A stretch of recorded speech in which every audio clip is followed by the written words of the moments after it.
Matapos ang ultimatum mula sa Bangko Sentral ng Pilipinas, naglabas ng kanilang mga pahayag ang mga nangungunang e-wallet providers sa bansa. Sa kanilang kanya-kanyang statement, kinumpirma ng e-wallets GCash at Maya na agad silang sumunod sa utos ng BSP na putulin na ang mga access ng mga e-wallet sa mga online gambling platforms. Iginiit ng dalawang kumpanya na sinusuportahan nila ang mga adhikain ng gobyerno na mapigilan ng lalong paglaganap ng iligal at mapang-abusong online gambling activities na nagre-resulta sa karahasan. Nitong Agosto 14, binigyan ng Bangko Sentral ng Pilipinas ng 48 oras ang mga e-wallet providers para putulan ng koneksyon ng mga online gambling websites at operators. Sumunod dito ang GCash, Maya at iba pang bangko at e-money providers.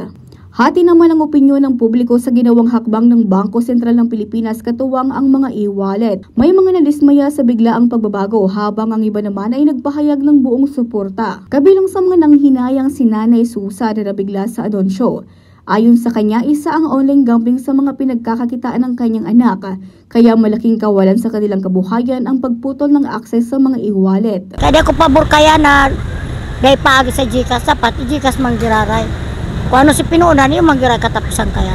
Ngunit para kay Christian, isang positibong hakbang ito upang maiwasan ang lalong paglalim ng problemang dulot ng pagsusugal online. Aniya maraming Pilipino ang nalulugi, nalulubog sa utang at nasisira ang buhay dahil sa gambling. Hindi naman actually ako nag-gambling, online gambling specifically.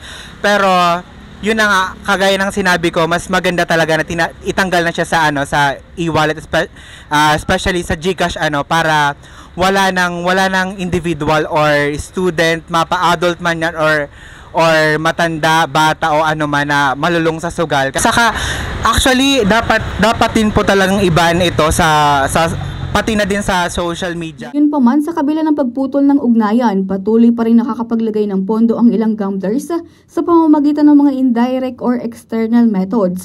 Kaya naman nananatili pa rin ang operasyon ng maraming online gambling sites sa bansa na itinuturing na hanggang ngayon na isang malaking suliranin at kanser ng lipunan. Regine Boy, CSN.